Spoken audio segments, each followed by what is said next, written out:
we've got a fundamental bias towards action. We hire for people who have that, because essentially, whether it's building a product for ourselves or whether it's building a product for somebody else, so we're the type of people who will be starting doing actions in the meeting. That level of agility is hard or even impossible to retain. Taking those mentalities of the Monzos and the Starlings and, do things that don't scale, but work out a way that actually you could have a disproportionate impact for the investment that you're making. What about expanding that to physical events? Ascending, descending, stable. There's a lot of fintech conferences that I think have just died a death now, for similar reasons to what we talked about with, monetization, really. It's there's more people having fringe events now than the event themselves, and actually what used to be a kind of a calendar point of gravity for the great and the good of financial services, I just don't think has that sort of cachet anymore. We need money in the bank, and we got money in the bank, and that enabled us to build this and try that. Yeah, it's a lot more organic, isn't it? We had a ransom note. You kind of have to believe these things and work in this way for us to be able to work together. And obviously that's very different. Actually most consultancies will take the money regardless of what the work is, where the work is, what they're trying, killing baby pandas. If you pay them enough money to do it, they'll do it, right? From our perspective, again, if you're bringing about really, really talented people. You came into a space where it was, Deloitte, Accenture, like brands that have been around for ages. So you kind of exploded onto the scene and you utilized content incredibly well. Do you think that content was what brought you those first customers? All of my guests come from different walks of life. I've talked to CEOs with successful exits at billion-dollar companies. I talk to people still on the scale-up journey, all driven by one question: what is the magic ingredient in companies that makes them special? Welcome to the Hive Mind.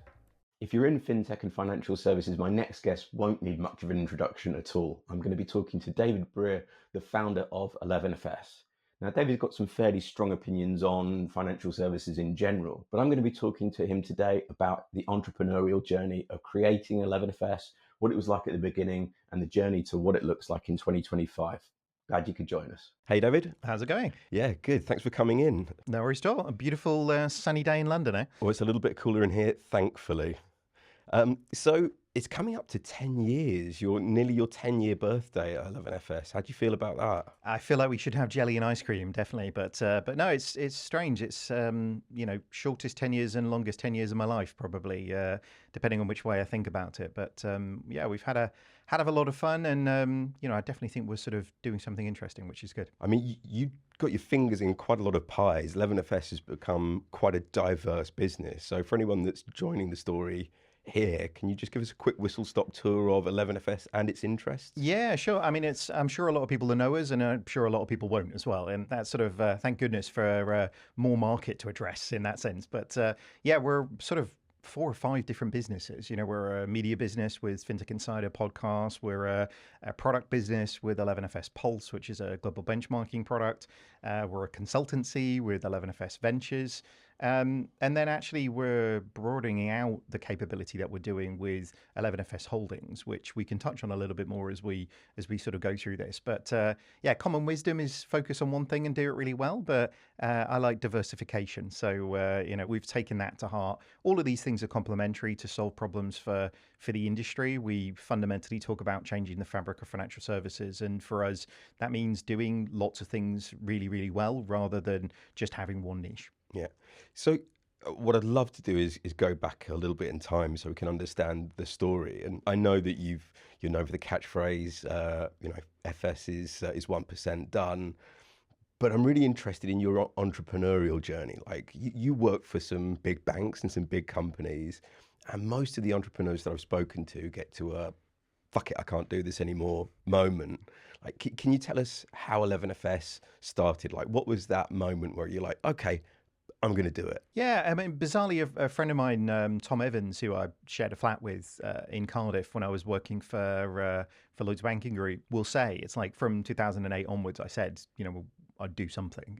We'd build a business. We'd try and solve a different problem, if that makes sense. But yeah, the real tipping point, and I remember it really well, it's, I refer to it as my sort of sad day in Egham, which is where Gartner's offices was. It's amazing how many times you work really hard to get to a thing, or you get to if only I run a country of a thing, or if only I'm the responsible executive for this thing, then I'll be happy. And I got to the point where I'd got a great job and, I had a lovely collection of suits being a Gartner consultant. And, and Gartner commands a great credibility when you sort of enter a room with it's sort of almost a stamp of you probably know what you're talking about, right? But I remember I rang my mum actually and sort of said, look, I think this isn't actually what I wanted, and I know I've worked really hard to kind of get here. And this was sort of really the destination, but I don't think it is. Like, I think I'm going to quit this and I think I'm going to try and do something else. And, I talked to my mum, I talked to my wife, and,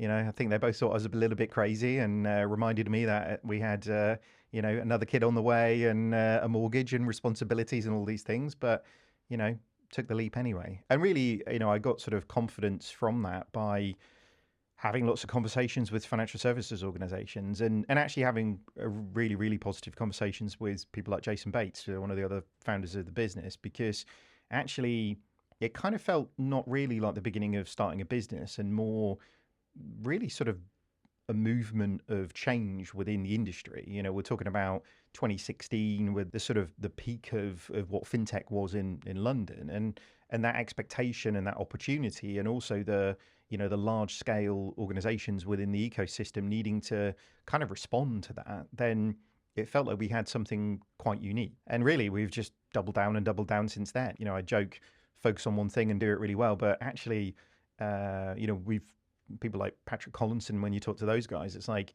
yeah, you've got to focus, but you can focus on more than one thing. You don't just have to do ventures. Actually, if all of these things can actually complement each other, then why not do them all if you can do them all? So yeah, it's been a hell of a ride, but pulling that first sort of parachute cord to jump out of corporate life and jump into startup life is not for everybody, I would say. Scary.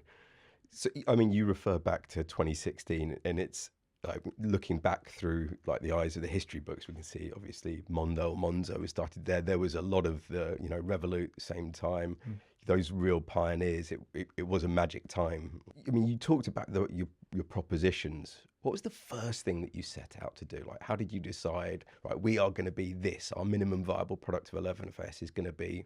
Bizarrely, most of the things that we do now, we were going to do then.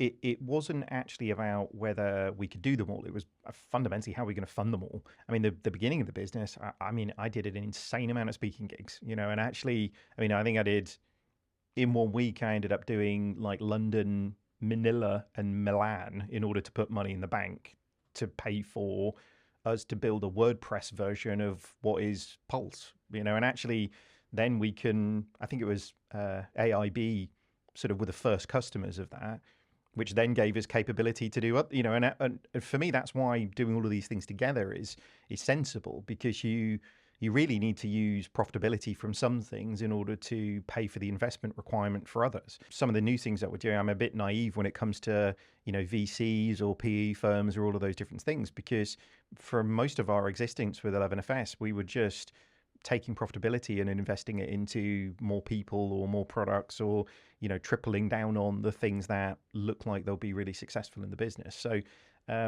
yeah, the sort of minimum lovable product, as we describe it, was Pulse, it was consulting, it was media, because that sort of trinity of opportunities, really, we felt like actually not that it was just a good idea, but that it was necessary. Products are great because you make money from reoccurring things that you can assetize and productize and, and scale really effectively. Media is great because we had no money and we couldn't hire out half a Heathrow and put banners up and tell everybody about our great consultancy services. We kind of had to do it in a different way. So, starting the podcast and everything that went with that, for us, it was taking those mentalities of the Monzos and the Starlings and, do things that don't scale, but work out a way that actually you could have a disproportionate impact for the investment that you're making. What I love about that is, if you talk about the playbook for starting a technology company, it's all take a round, come up with a hypothesis, build a minimum viable product, try and prove product market fit. It all sounds kind of very, very clinical.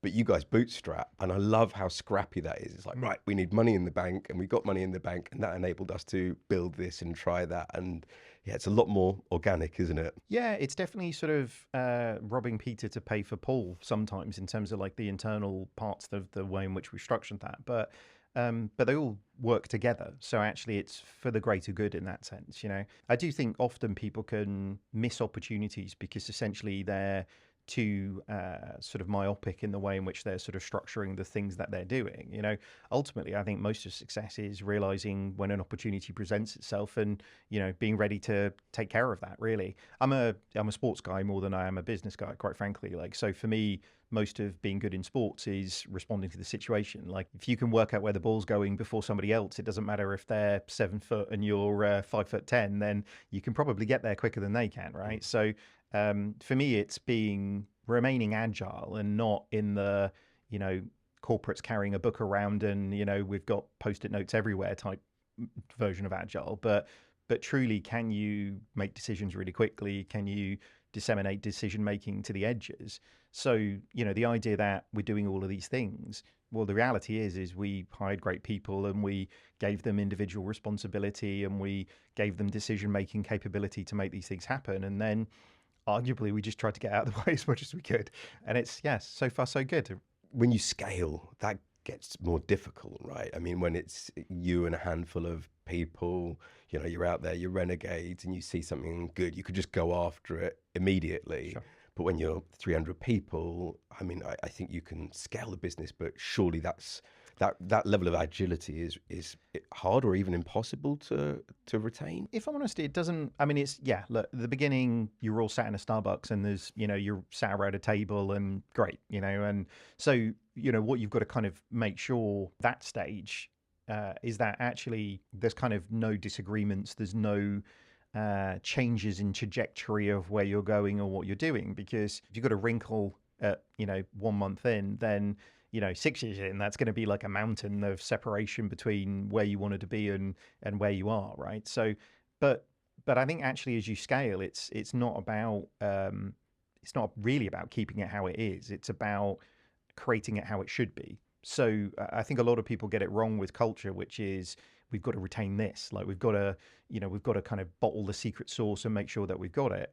And the reality of the situation is not that. Like actually, you know, when you talk about, you know, our mission is unleashing talent. When you talk about that, it's not about doing it our way. It's about a code of conduct. You know, it's a rules of engagement, as it were, in terms of the behaviors that are non-negotiable. And actually, at the point where you create those things, it becomes a lot easier, if I'm honest with you, because, you know, you've got a framework, you've got a place to have a conversation around what things really make things happen and what things really don't. You know, actually, we've got a fundamental bias towards action. Like that's we hire for people who have that, because essentially, you know, whether it's building a product for ourselves or whether it's building a product for somebody else, actually, great, you know, you can have the perfect slides and like the, you know, I might be able to, if I try really hard, spell everything right and have good grammar, but actually it's only when you execute that does it really, really matter, right? So we're the type of people who will be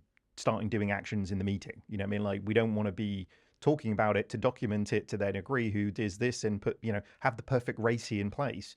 No, we have a bias towards making things happen. And that's really where actually, you know, it was really easy to start with. You know, you have a few kind of broad brush principles of, you know, we get shit done.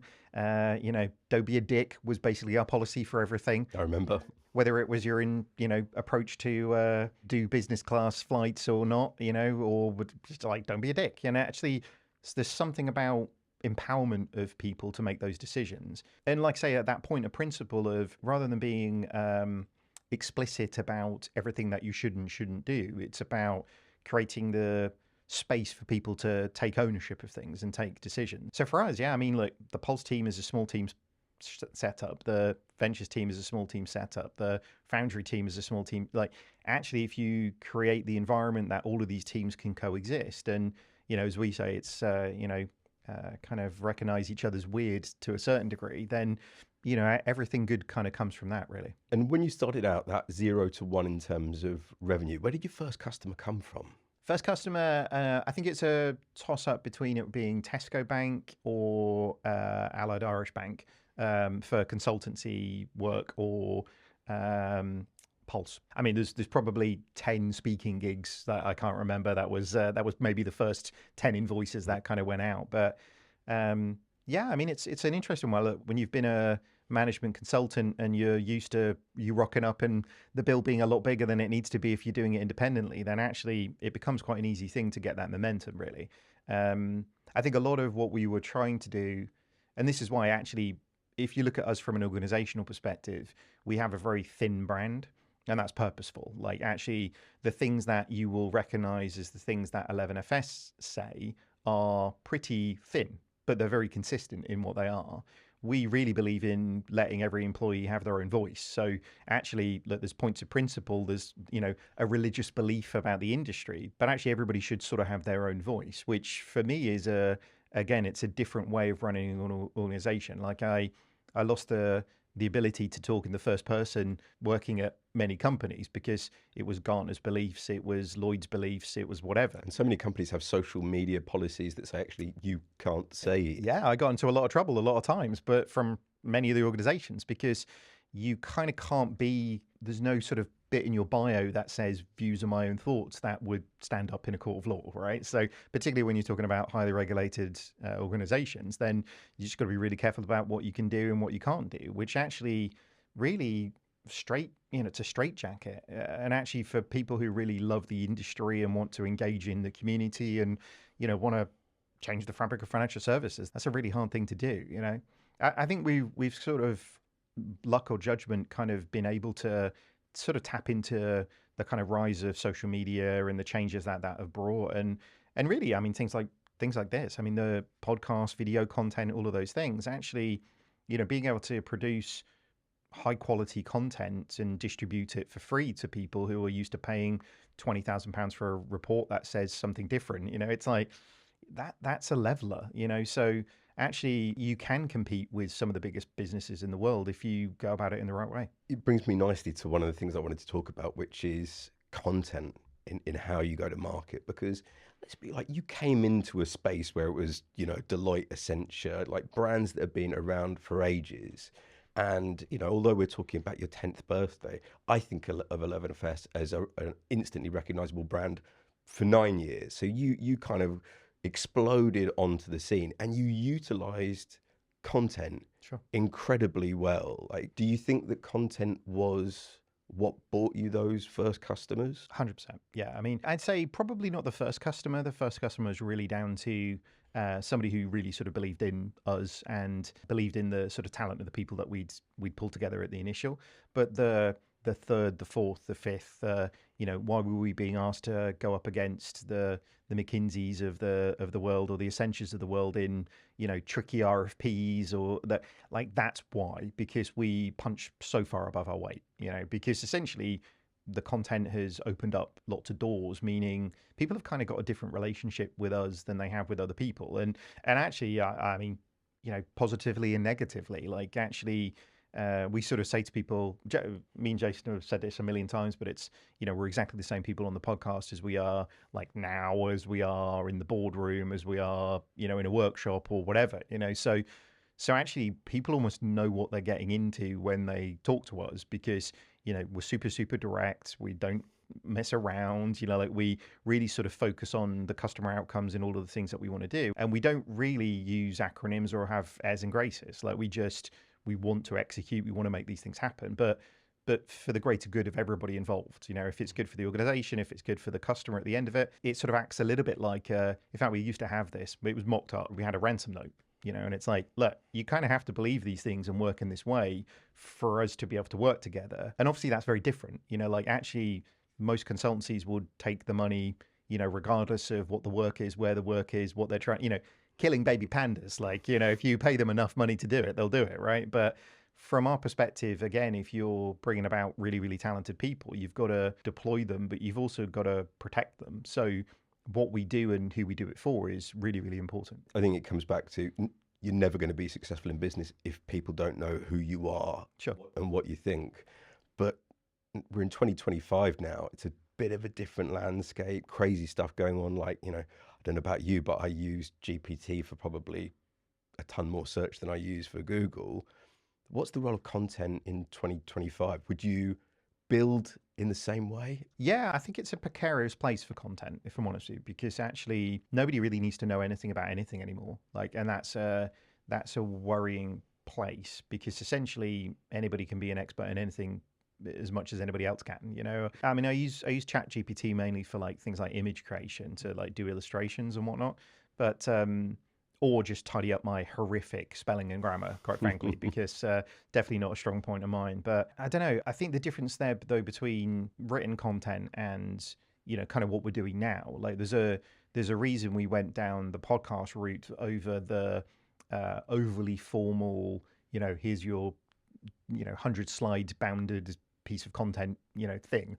Don't get me wrong, we do some of that as well, because, you know, people kind of want to see some follow up or see some, you know, how can I share this to other people type thing. But there's something irreplaceable about hearing somebody. And we sort of learned this actually doing the podcast, like the authenticity that can come through, the human part of that, and then the connection that you actually have with those individuals is fundamentally different. Listening to somebody with all of the intonations, the ums and ahs and all of those things. Like I say, we got that wrong at the beginning of FinTech Insider, and actually, you know, we tried to kind of clip it, we tried to cut out the pauses, cut out the things, but it wasn't authentic. It was the content, and it was a more concentrated version of the things, but you didn't get the warmth. Something was lost. Yeah. And even now, look, there's 1,000 hours of me talking. I'm sure somebody could consume them all into a whatever and create audio now. But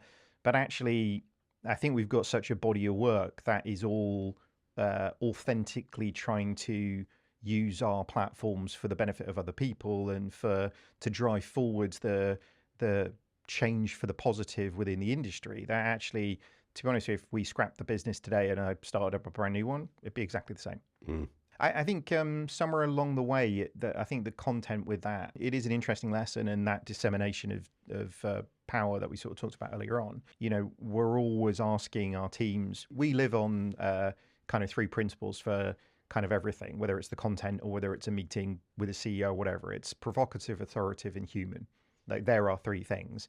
And actually, the authoritative is like, we only talk about things that we really know about. And if we don't know about it, we sort of say we don't know about it. It's a weird sort of human trait to try and talk about anything that somebody asks you about. But also, if you really want people to trust you, you've got to kind of say, I don't know about that. Like, and actually that's okay. Like, that's, or I don't know, you know, I'll go find out and come back to you, you know. The human bit is you just talk to people like normal people. And actually, again, you know, maybe it's my reading level or whatever it is, you know, but we try and keep it at a level where, you know, your mum could listen to the podcast and get something out of it, you know, and that it's fun and it's funny and it's entertaining as much as it's informative, you know.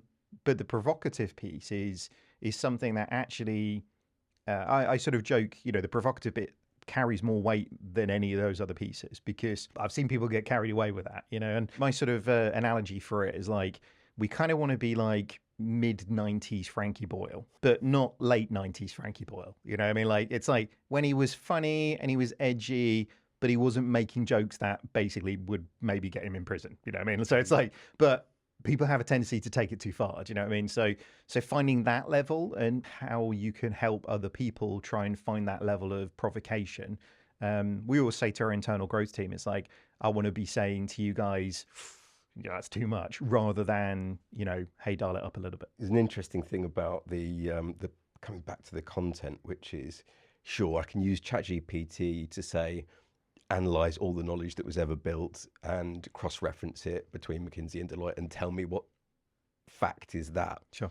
But what you're describing is experiential. Yeah. It's listening to a human and their opinion, knowing that it's subjective, but hearing how they came to that opinion from their life's experiences. And I don't think that's ever going to age. No, I think stories and individual experiences are kind of what sort of enriches facts, right? And actually being able to kind of merge those two, you know, the best comedians, the best, you know, stand-ups, the best TED Talks are all stories, right?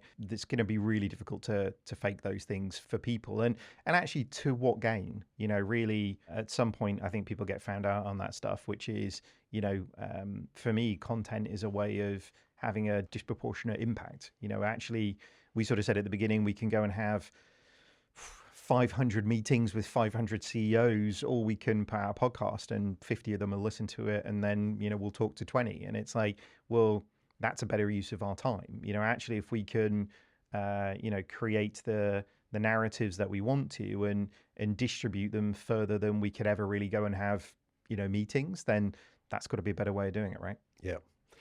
So from an, I suppose, building a business perspective, this is kind of more sales and marketing, but I'd love to get a hot take from you on 3 topics. And the first one is LinkedIn. Yeah, I mean, I think LinkedIn is the predominant business channel. Like it really is. I think by nature of surviving longer than any other one, that made sense, particularly financial services. I mean, Twitter has died a death, right? The community is kind of not really there anymore. There's a lot of crypto crazy stuff happening, but other than that, I don't think it's there. I'd say Facebook, similarly, the marketeers definitely kind of ruined that, unfortunately, from a community and engagement perspective. So I'd sort of say LinkedIn is the business community. That's where that's where we distribute most of our content. Is where I'd say it's definitely the only channel that I focus on when it comes to social media now. But everything has its day and everything has its death, unfortunately, so I do miss Twitter. I kind of put something out recently because LinkedIn doesn't have the immediacy that, other social media channels has done. But I'd say right now it's number one. It's whether it can retain what's made it successful going forwards, and obviously Microsoft kind of acquiring it, you would suspect in the background somewhere, somebody's trying to slowly dial up the commercialization of it. And with that will come a dilution of the community, unfortunately. So I'd say it's number one, but let's see where we are in a couple of years. Yeah, mostly probably because there's not a viable alternative, but there's been degrading. I don't want to put words in your mouth, but it feels like degraded a little bit. Yeah, I mean, I'd say, another good reason why podcasting is great is somebody else doesn't own your distribution, right? I think if you use social media, what people want you to do is pay to get other people to see your content, right? If you distribute on iTunes and people subscribe to it, then, every time you hit commit for a new podcast going, then go straight to those people and they hear it and they see it, right? If actually the distribution is being throttled through any social media channel because, they want to monetize, getting you out, well, that becomes difficult, right? You've got to kind of play all of these angles to the advantage that you can kind of bring with it. And to be honest, I mean, Twitter, I was really disappointed how that ended, really, and actually it felt like almost like a lot of work being evaporated over. And to be honest, I can look back at it and say I could see what Elon Musk was trying to do. He was trying to clear it up and monetize it and rationalize it, and it had become a bit of a a kind of a cesspool for bad actors in various different ways. But when you worked hard to get something like a verified account and you had a good distribution and all of those things, to basically just walk away from somewhere that was my happy place was pretty sad. But can't suspect that will be the last time I have to do that with a social media channel. But it's why diversification of distribution is super important. Yeah, it's a good point. I mean, with organic, it's this game of cat and mouse with the algorithm, or you're just going to have to pay to play. But when you build that organic audience, it's very difficult for anyone to take that. Yeah, agree. Event sponsorship, and I'm talking about physical events. What are your thoughts? I mean, it's a difficult one because, for all of the things that we've just been describing, then actually I'm a earn it rather than buy it type of guy. But actually, there's a place for it. It really depends on the event, right? If you're an organization that's looking to try and get exposure into new markets, or you're looking to get quicker reactions, or quicker responses, I can see why people kind of do it. I'm speaking on behalf of the business. I'm sure somebody will reach out and be like, no, that one time in 2018, you did this thing or whatever. But typically any of the stuff that we've done event-wise has always been partnerships. So, whether it's Innovate Finance or whether it's, Money 2020 or Singapore Fintech Festival or whatever, then, typically we're there because actually we think it's going to create great content. All of the auxiliary stuff is, auxiliary to us, and that's good. I'm never going to a conference to have 55 meetings and do this and do that type thing. But yeah, I think there's a place for it, but not for us. What about, I mean, expanding that to physical events, ascending, descending, stable? I think it depends, right? There's a lot of fintech conferences that I think have just died a death now, and for similar reasons to what we talked about with monetization. Really, it's there's more people having fringe events now than the event themselves, and actually what used to be a kind of a calendar point of gravity for the great and the good of financial services, I just don't think has that sort of cachet anymore. So one of the exceptions I would say to that, I don't know if you've ever spent time at the Singapore Fintech Festival, the audience is different. Actually, it's not just bankers, it's not just feverish tech providers trying to sell to bankers. There's students, there's kind of really broad game, which actually makes for a really different environment. It kind of almost forces everybody to talk like normal people as well, because if you've got a student who's only been in it for 6 months and trying to figure out what all of this fintech noise is, you've got to kind of talk to them in a different way. And also, I mean, I'll be honest, the scale of it is ridiculous. You got 25,000 people there. It feels electric. That's what I kind of miss. If I'm honest with you, event stuff for me now, the ones that I most enjoy are the smaller ones. And actually it comes with, speaking at somewhere like Singapore Fintech Festival, standing up in front of that many people was, humbling, because you realize you're sort of a very tiny voice in a very large room, Whereas actually the bits that I love more are more like stand-up. We do some events, open mic night for us is kind of an opportunity for people to kind of come and take part in the podcast, but without it being recorded. So, mics get passed around the room, everybody has a drink, everybody has a laugh. It turns into a we'll talk about anything with anybody thing. And I think that's hard to replicate if you're a large brand doing these things, because it's hard to get media sign off to talk about anything you want to talk about after having a couple of pints on stage, But so I think maybe the way that events are being used for me should be shifting. I think in the way that the super clubs with 5,000 people in them and one gigantic dance floor is dying a death, I think equally the gigantic conferences are dying a death as well. As a child of the late 70s, I appreciate the pop culture. There you go. There.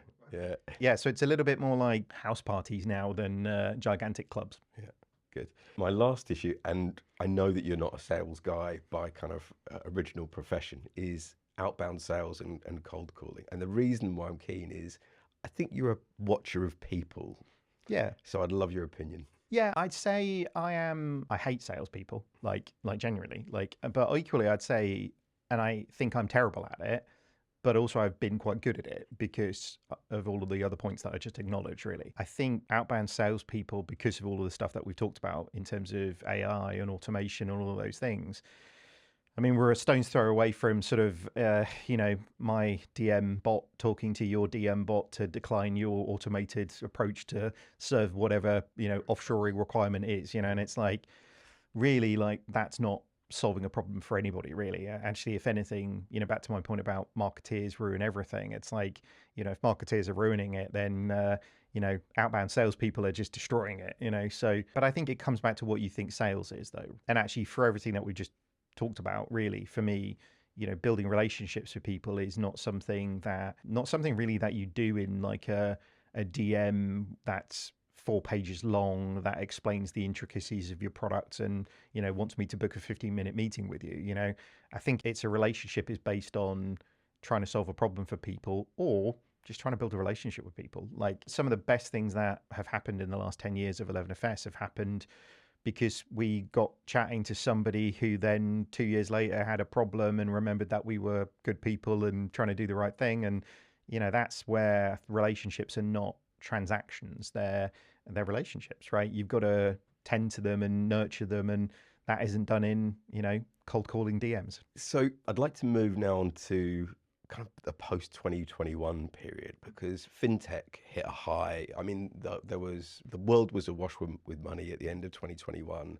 Fintech was the golden child. It was gobbling up all of the money that was out there, and then it all unwound in an inevitable and frankly quite painful way.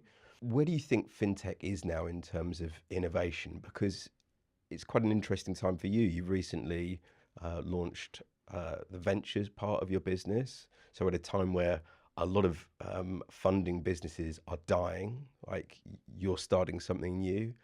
Tell me. Yeah.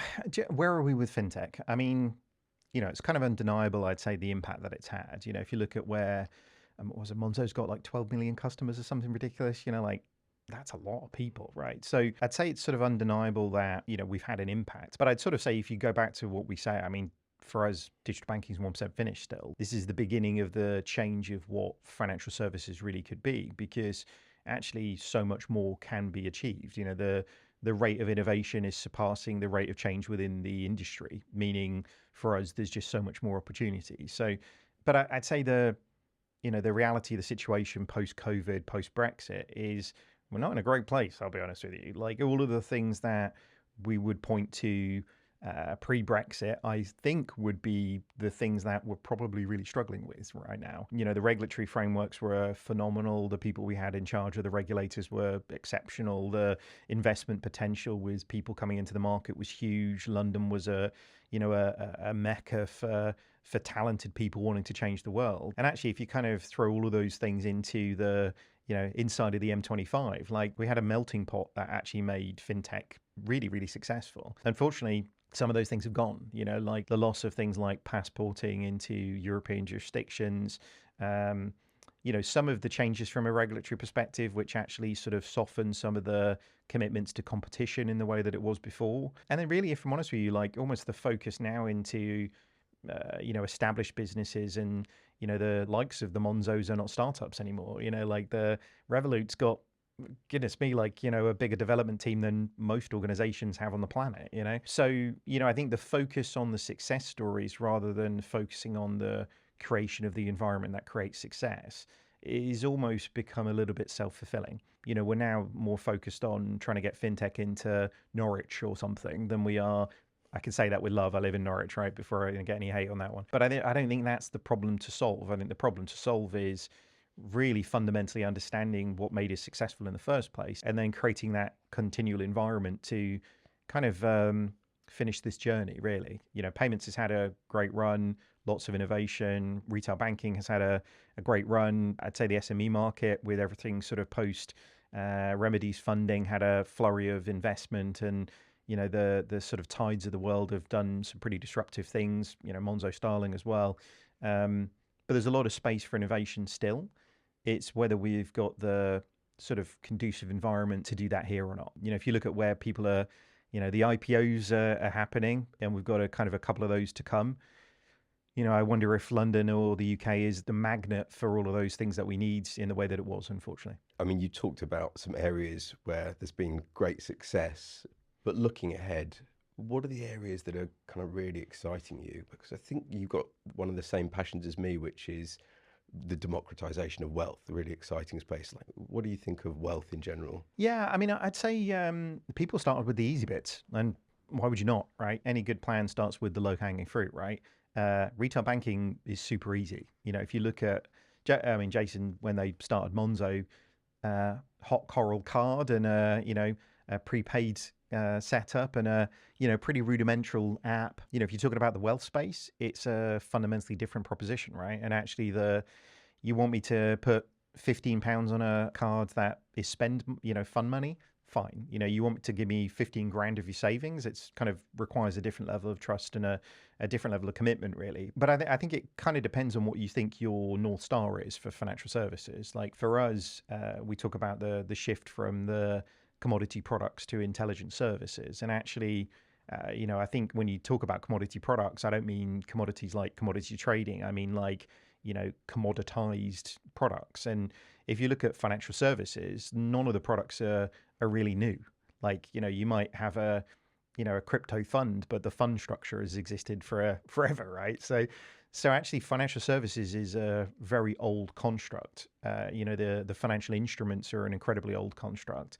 But actually, the things that link them together are those intelligent services. And actually, that's where I think the wealth space has a really interesting opportunity, because, what makes a private bank, or what makes a great asset manager or a wealth manager great is not the financial instruments, it's the intelligence of the people, or it's the financial systems in order to, maximize the value of those things or minimize the risk to them. This is something that most people don't get.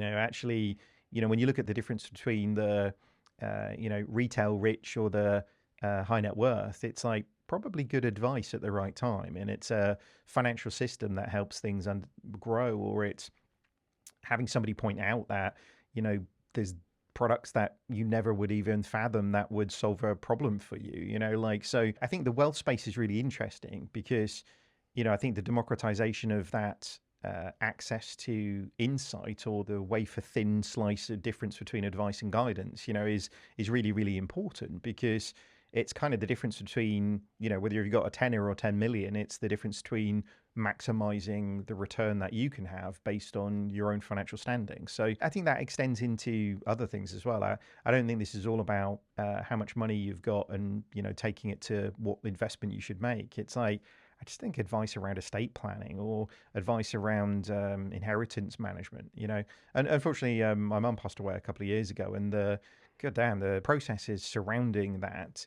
the companies wanting 10% of all of our assets in order to just transfer them across, and the processes that's created predominantly for solicitors to consume rather than humans. It's all of these things sort of obfuscate an industry, because that's how people make money, right? So for me, I think sort of knocking down a few of these walls, I think, you can build a wealth business for ultra high net worth, and actually then, standardize and digitize and, create these systems to pull this all the way down to, somebody with £5 in the bank as well. There's so much in there we could talk about, but I mean, what I love actually is the confluence point between retail banking and wealth, particularly like great examples, Monzo, their funds. I mean, obviously Revolut bought execution only trading.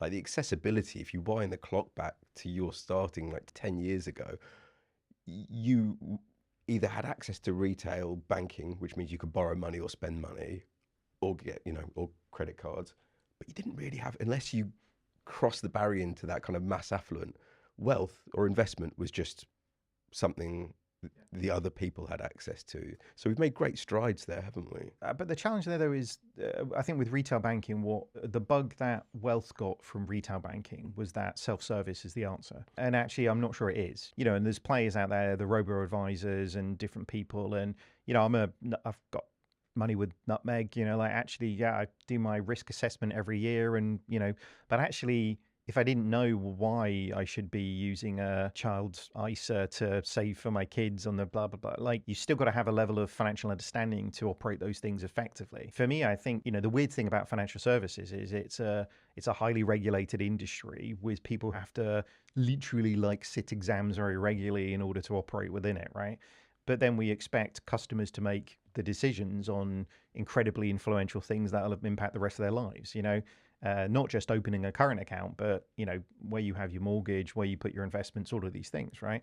Where you put your savings, like whatever amount that's there. So that feels weird to me. It's like, I had a medical issue last year, and I'm like, I wouldn't have done the surgery myself. And there's a lot of laterals between the medical industry and the financial industry. So it doesn't make sense to me. I really don't think people really want better self-service. I think they actually want service. They want sort of the automation, and I don't mean just, put in a macro and move this money from here to here and do whatever. I mean, they kind of want self-service, self-driving money, really. Now, just to close off, because we're almost out of time, if you could pass on one lesson to a founder just about to start up, perhaps the most painful lesson that you've learned on the journey, what would you tell them? Yeah, I mean, I think the most painful lesson I've learned in 10 years is that people do weird things. And almost sort of weirdly, the coming to terms with that nothing is forever. Because actually, every time you think you've got everything kind of worked out, or you've got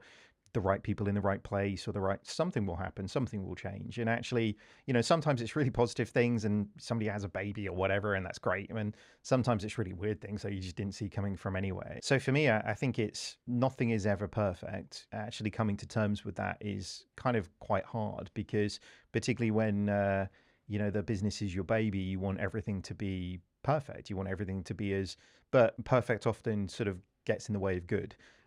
So, I think making everything as good as it can be, learning that actually you're always dealing with the variables being limited, whether it's time or whether it's money or whether it's whatever. And then, being action orientated and just getting on with it, really. My mum always said it was kind of a get up is the mentality, actually, figure out how to, it didn't matter if it was, I was 2 and I was learning to walk, or whether I was 13 and I twisted my ankle, or whether it was when I was 35 and I was struggling in business. It's like, get up. I don't know why, but hearing what you're saying there, it reminds me of the Alcoholics Anonymous pledge. You know, the one we're referring to?